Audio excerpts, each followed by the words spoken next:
In this video, we're going to talk about working smart rather than working hard. And there is a big difference. Now, let's look at some examples from the real world. Do you not think that cooks and dishwashers are working hard? What about construction workers, bulldozer operators, and delivery boys? Now, the work that they do is physical and can be really tiring. But ask yourself, how many of them actually live a luxurious life in return for their hard work? Well, yes, they manage to make ends meet and they're paying their bills, but how do they compare with executives, managers, and CEOs? Now, this brings you to these next classes of workers, and when you look at them, you can't help but think that the big guns of international conglomerates and big companies are living a life of ease, right? After all, they seem to have everything from all the latest gadgets, they have the most luxurious car models, they take exotic holidays, and all that sort of thing. So why is there such a huge gap in the financial standing between these two groups of people? Well, the answer is how they work. And this spells the difference between working hard and working smart. Now, going back to the construction workers, bus drivers, delivery boys, fry cooks, etc. Now, they are simply doing a preset series of tasks. They're not really making decisions. They are simply working hard. After all, no matter what the weather is or whether the economy goes up or down, the procedure of mopping or cooking or digging or delivering will change very little. And they're physically tiring jobs that require little decision-making or smart thinking.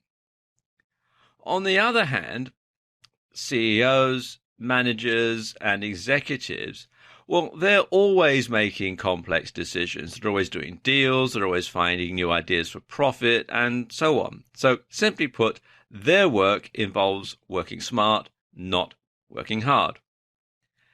And if you're an entrepreneur, especially an internet entrepreneur, this is the most ideal way of working.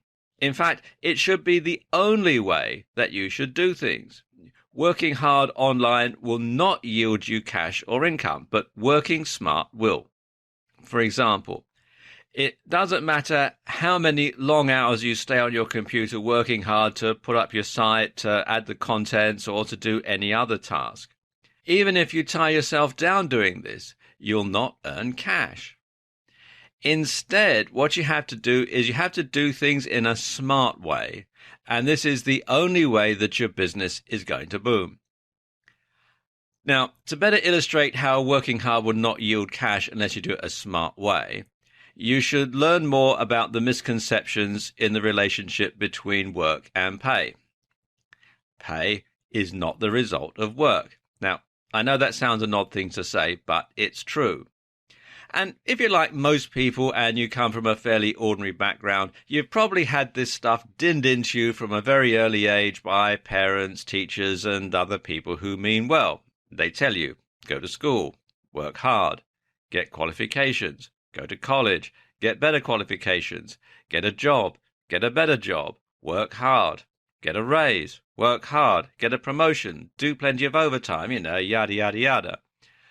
Now, following this kind of plan will yield income, and if you're lucky, the income may be good as well.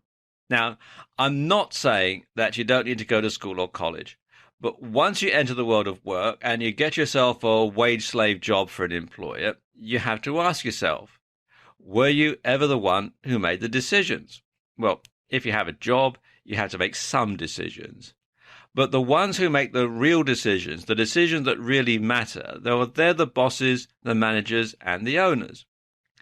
All you're doing is working hard. And you're working hard doing things that other people have set out for you to do. And the ones doing the smart jobs are the higher-ups, and they hired you so that they can focus on making decisions and finding profitable deals while leaving the hard stuff to you. So I'll say it again. Pay is not the result of work. Now, as an entrepreneur, you are your own boss. So this time around, you're the one that will be making the important decisions and actions. You're the one who's going to look for the clients, you're going to deal with them, you're going to win their favor and grab profit opportunities. And in the same way that bosses, managers, and executives in the real world don't want to waste their time doing the menial jobs, this is also going to be true for you. If you focus on menial works, you're going to lose time on the most important things.